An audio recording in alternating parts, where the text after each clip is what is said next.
Bienvenue chers téléspectateurs, c'est Aline Teibaro avec le journal du 18 juin. Le Conseil électoral national d'Éthiopie a révélé qu'un référendum pour la formation d'un nouvel État dans le sud de l'Éthiopie aura lieu dans la zone de Walaita demain. Le 6 février 2023, un référendum a eu lieu dans les zones Walaita Gamo, Gofa, Sud Omo, Gedio et Kanso, ainsi dans les Waradas spéciaux d'Iracha, Amaro, Burji, Ale, Basketo dans l'État des Nations, Nationalités et Peuples du Sud sur la question de savoir si les zones incluses doivent quitter l'État du Sud et former leur propre État.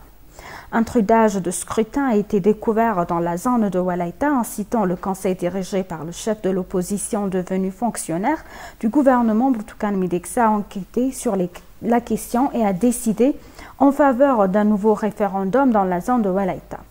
La question faisait l'objet d'une enquête en cours dans la police fédérale. Au moins 94 des 134 individus soupçonnés d'avoir un rôle majeur dans l'inconduite électorale étaient en garde à vue.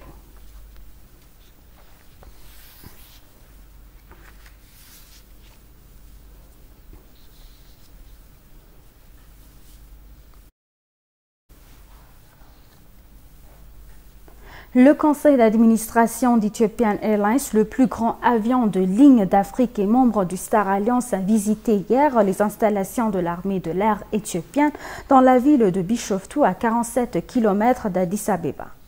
Les membres qui se sont promenés dans la grande installation ont déclaré à ETV que l'armée de l'air ainsi que d'autres ailes de la défense nationale inauguraient une nouvelle ère de progrès technologique et de réformes en profondeur. Il convient de rappeler que le général Yilma Merdassa, commandant de l'armée de l'air éthiopienne, a été nommé président du conseil d'administration d'Éthiopienne en remplacement de Girma Wage de longue date.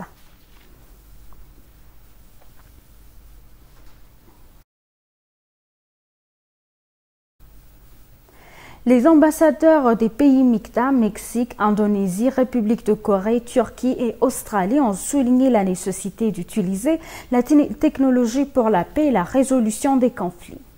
L'ambassade d'Indonésie à Addis Abeba, en collaboration avec les ambassades des pays MICTA, a organisé un séminaire sous le thème « Transformation numérique vers une réponse collective aux défis mondiaux ».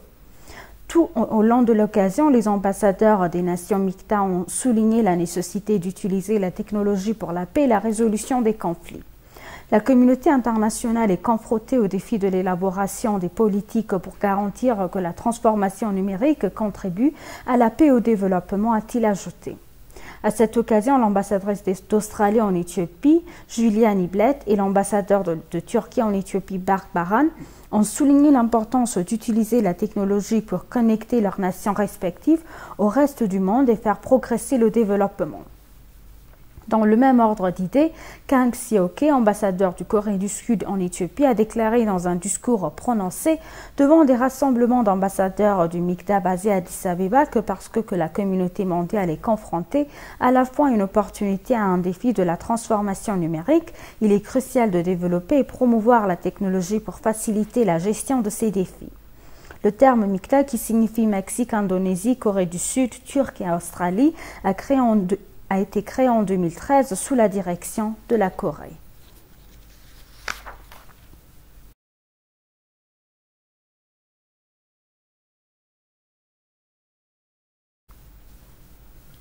Les Éthiopiens du monde entier doivent se tenir aux côtés de leur nation pour l'aide à atteindre les buts et objectifs de devenir un phare de prospérité en Afrique, a déclaré le directeur général du service de la diaspora éthiopienne, Mohamed Idriss.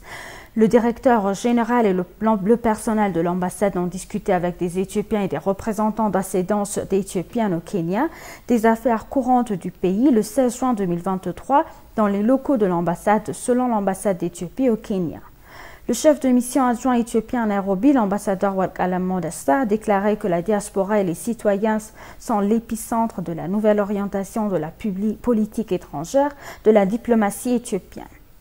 Les participants ont également assuré leur soutien continu à leur pays et à travailler main dans la main avec l'ambassade.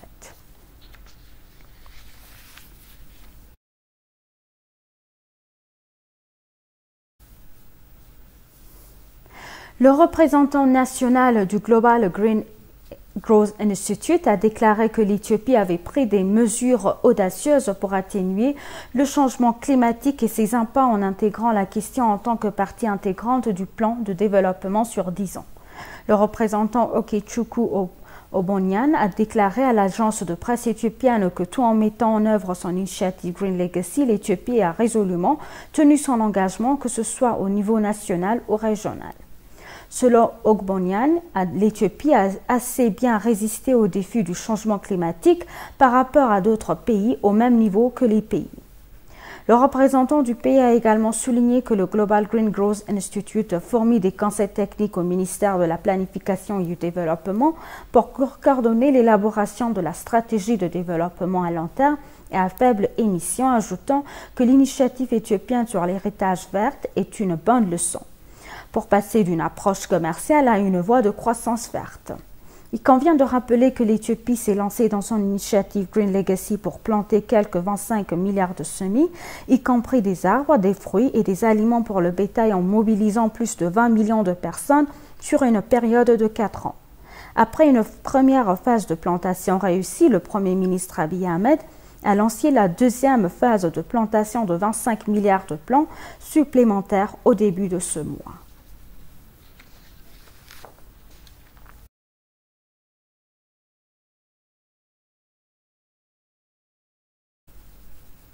Il convient de rappeler que la société d'État Ethio Telecom opère en tant qu'opérateur unique de services de télécommunications en Éthiopie depuis 1894 jusqu'à ce que le gouvernement autorise la société privée Safaricom Ethiopia à démarrer les opérations de télécommunications l'année dernière. Un an après son engagement sur le marché éthiopien, Safaricom, un consortium de Safaricom, Vodafone, Vodacom, CDC Group PLC et Sumitomo Corporated a remercié l'Éthiopie pour son soutien dans la mise en place des services de télécommunications et financiers dans le pays. La société est convaincue qu'elle peut créer un produit encore meilleur que ce qui était auparavant proposé au Kenya en ajoutant des plans pour créer un écosystème complet en connectant les gens par le biais de télécommunications et en combinant la distribution, l'image de marque et le nouvel écosystème.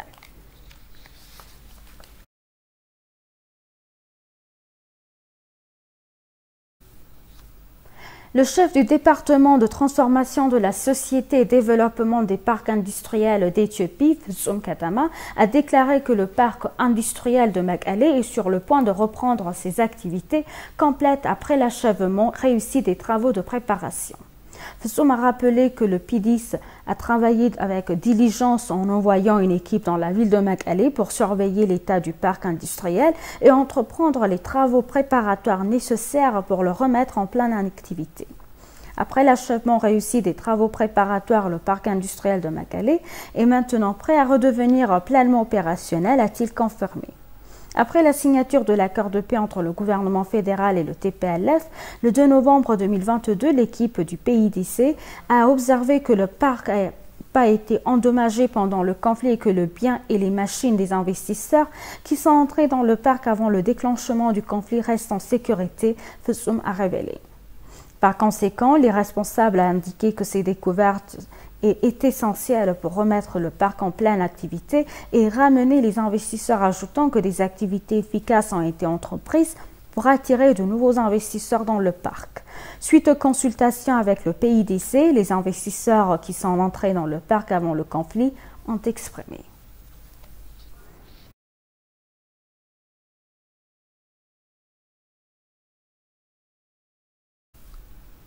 La journée de l'enfant africaine est célébrée avec le devise nationale Paix, amour, soins et protection pour tous les enfants. La journée de l'enfant africaine de cette année est célébrée dans notre pays pour la 32e fois avec la devise Paix, amour, soins et protection pour tous les enfants à l'hôtel Guion. Des représentants du Parlement, des hauts fonctionnaires fédéraux et régionaux, des représentants du Parlement, des enfants et d'autres parties prenantes et partenaires concernés étaient présents à la cérémonie de célébration. Le festival a commencé avec les performances amusantes de la fanfare. Des messages importants liés à la journée sont également transmis par diverses parties. La journée de l'enfant africain de cette année sera célébrée au niveau africain pour la 33e fois sous le thème « Les droits de l'enfant dans l'environnement numérique » tel que décidé par l'Union africaine. Selon les informations obtenues du ministère de la Femme et des Affaires sociales, le pays a envisagé la journée avec diverses manifestations en tenant compte des dispositions de la Charte africaine des droits et de la sécurité de l'enfant, d'autres cadres juridiques et d'autres conditions existantes du continent concernant la sécurité des enfants et l'utilisation de la technologie numérique.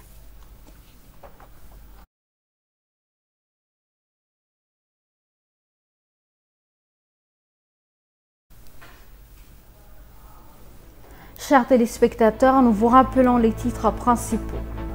Les pays MICTA s'engagent à améliorer la transformation numérique pour la paix, le développement et la résolution des conflits. Safaricom a remercié l'Éthiopie pour son soutien dans la mise en place de services de télécommunications et financiers dans le pays.